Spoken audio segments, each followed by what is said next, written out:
be afraid of them. They're not evil. Let's talk about carbs. Hi, my name is Despina. I'm the founder of PCOS Oracle, where we talk about all things PCOS and how to reverse it naturally. So if that sounds like what you're looking for, then consider subscribing. Go ahead and click that big red button down below and click the notification bell to be notified when I upload a new video. Now, before we get into the video, I just want to say a big thank you to our sponsors, Let's Get Checked, but more on that at the end of the video. So over the years, carbohydrates have got a really bad rap. They've been demonized as the cause of all weight gain, that's called chronic disease. We've been told that we need to avoid carbs for good health. When you go to the doctor when you get a PCOS diagnosis, as I'm sure you've been through this, you've been told to cut carbs. And you go on Google, you go through social media, and everyone's just promoting eliminate carbs. If you have insulin resistance, eliminate carbs. If you have PCOS, eliminate carbs to lose weight, eliminate carbs for this, for that, follow keto. And let's be real for a second. Do you really want to eliminate carbs?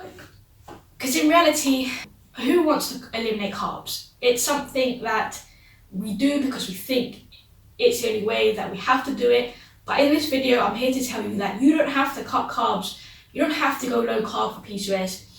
You can still eat those delicious carbohydrates and not feel guilty about it. So in this video, I'm going to talk about why you need carbohydrates, what the best sources of carbs may be, and how many grams of carbohydrates as a guideline you shouldn't feel guilty about eating, so you should aim to eat on a daily basis. So let's jump straight in. So let's start off from the basics to set the foundation. What are carbohydrates? Carbohydrates are our source of energy. They're an organic compound made up of carbon, hydrogen, and oxygen. So now let's talk about the types of carbohydrates out there, which I'm sure you've come across. And they include simple and complex. Let's start off with simple carbohydrates, simple sugar. So the types of simple sugars or simple carbs are monosaccharide and disaccharide. Now, monosaccharides include glucose, fructose, and galactose. Disaccharides are two monosaccharides combined, and they include sucrose, maltose, and lactose. Complex carbohydrates are primarily polysaccharides, and they include starches and non-starches. Starches are made up of long-chain glucose molecules, while non-starches are glycogen and cellulose, which is an ingestible fiber. Now, let's just address a few of these myths and beliefs that we all fell victim to, including myself when I was just diagnosed with PCOS. So, as I mentioned, some of these popular myths are, you'll gain weight, you get fat from eating carbs, it's the cause of all chronic disease. Another popular one is, yes, the body can function just off fat, you don't need glucose, but let's jump straight in and discuss that statement. So all carbs, with the exception of cellulose, turn into glucose. So glucose, carbs are your primary source of energy.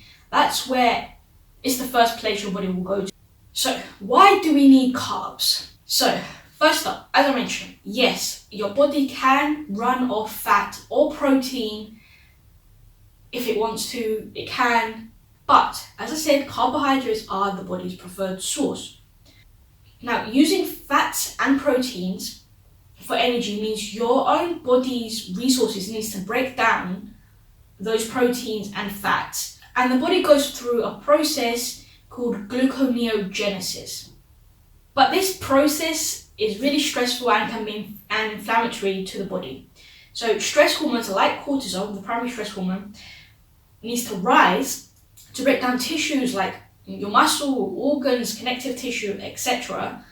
And then this gets sent to the liver to be broken down, to be converted into glucose. Now the glucose is released into the bloodstream. The mitochondria, which acts like a furnace, creating all that heat, converts the glucose into ATP. ATP is a molecule that stores energy that can be used to drive many processes in the body. But as I said, this process, gluconeogenesis, is very stressful and it depletes the liver of vital nutrients. For example, vitamin A, your B vitamins, magnesium, and copper. So our brain, again, can function by using fat. Again, its preferred source of energy is glucose. The more you think, the more glucose you burn. Now, there are also some cells in the body, like your eyes, the retina, parts of the kidney, and your red blood cells. They're dependent on glucose because these cells do not have a mitochondria. They are dependent on the glucose to function. The third point is the thyroid needs glucose to function also. Now, in the liver, T4, which is the inactive thyroid hormone, is converted to T3, the active thyroid hormone. But this process can only take place when the liver has glucose, because a lot of functions in the liver require glucose. If the liver does not have adequate glucose, T3 levels will be low, and as a result, there will be a decrease in ATP production. So energy production decreases, you feel depleted. Another point is as I said, the liver needs glucose, glycogen to function optimally. So keeping energized is a simple way an effective way to support its functioning. And if glycogen levels are low, then this leads to a sluggish liver, inability to detoxify and to do all liver's other 500 plus functions that are needed. We need to be supporting the liver. With a damaged liver, a lot of issues can occur. We also need glucose for exercise. For example, if you lift weights or if you do some kind of intense exercise like sprinting, muscle glycogen, the stored glucose is, the muscle's quick source of energy. If the muscles have low glycogen stored, then it's a stress again. So your body has to break down protein, your muscles, fat, and organs to find that energy. So we're creating so much stress, we're making it so much harder for the body. We're creating all these stresses when women with PCOS and hormonal issues need to be lowering that cortisol, lowering that stress. And, we think we're doing one good thing and, trying to lower blood sugar levels and trying to do this, but then you're causing all this stress inside the body. As I mentioned, one of the points was the thyroid gets suppressed, then you don't convert the T4 to T3, which is the activated hormone, which you get all this energy. Your thyroid is the one thing that helps you resist stress. So if you impact that, if you affect that, you suppress that, stress is everywhere. You're inside your body is stressy. And the thyroid helps to convert cholesterol into pregnenolone, and then pregnenolone is turned into progesterone and DHEA, which are often associated with the youth kind of hormones that staying young. So progesterone is a super important hormone for us. And if cholesterol keeps increasing, if you get a blood test to test cholesterol and you keep seeing rising cholesterol levels, this may be an indication that your thyroid is suppressed and it's not able to convert, use that cholesterol to turn into these steroid hormones. Or a person is hypermetabolic. Now, the final thing I want to touch on in regards to carbohydrates and how it can be super stressful on the body when we're not consuming carbohydrates, getting the glucose, the sugar, is the impact on the thymus gland. There's a hormone in the thymus called thymosin that stimulates the development of disease-fighting T cells. Now, the thymus gland is really sensitive to damage by stress, cortisol. T cells are extremely important type of white blood cell. The thymus gland, as I said, produces T cells created to help other organs in the immune system to grow properly. So the thymus bears the brunt of stressful attacks, and we really again want to support that so it doesn't get damaged, because it's really important for the immune system. So I know a lot of the myths out there that were commonly believed was that sugar, carbs, are the cause, the driver for insulin resistance.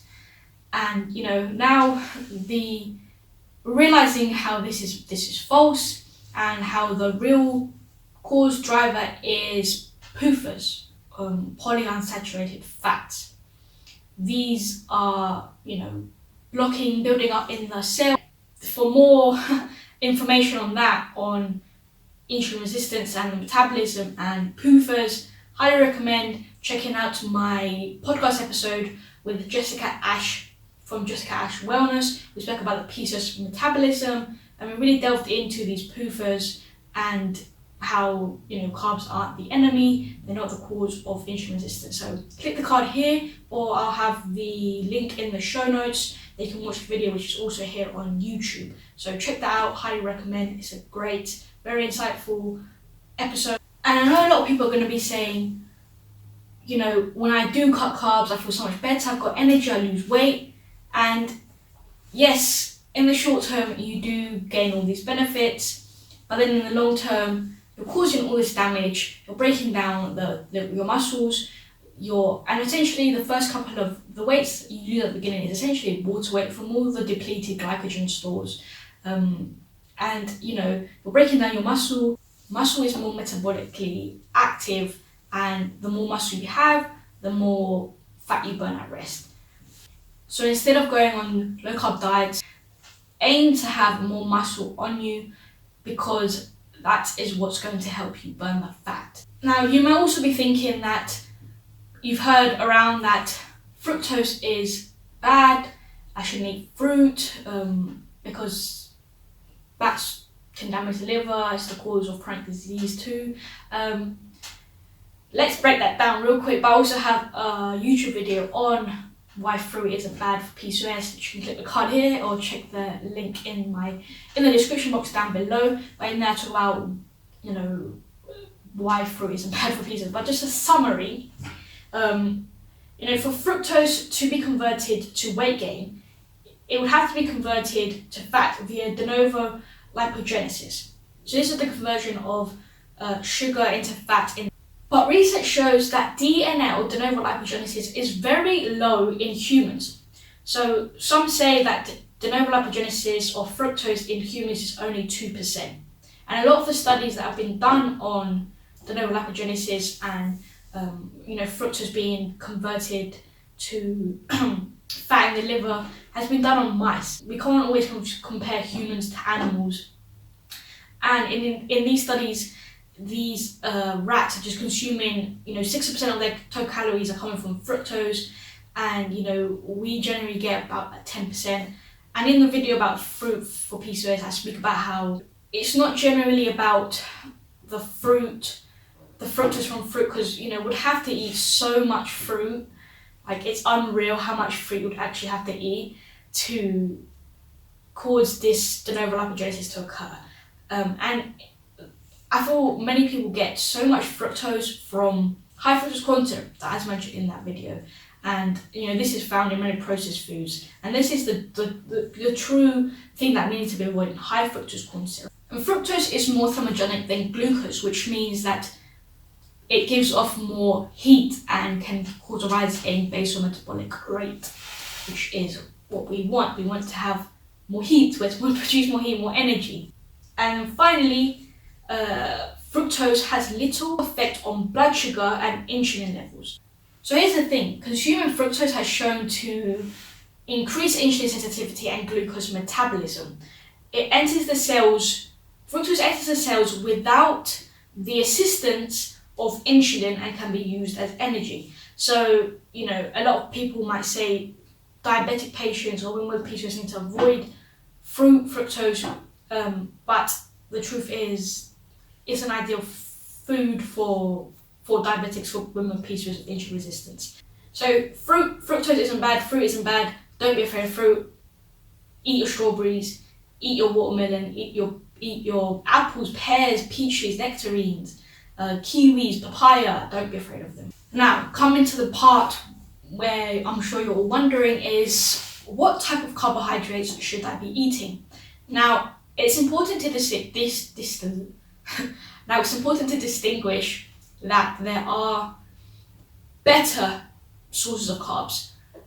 So if you're trying to help your metabolism, increase it and just, feel better, feel more energetic, have less fatigue, be less tired, more, less of a gut issue, less bloating, and all this stuff associated with gut issues, you want to opt for the simple sugar carbs, like your fruit, starchy veg, some grains like rice and sourdough bread.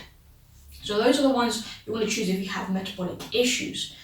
I suggest less cruciferous vegetables, for example, broccoli, cauliflower, kale, spinach.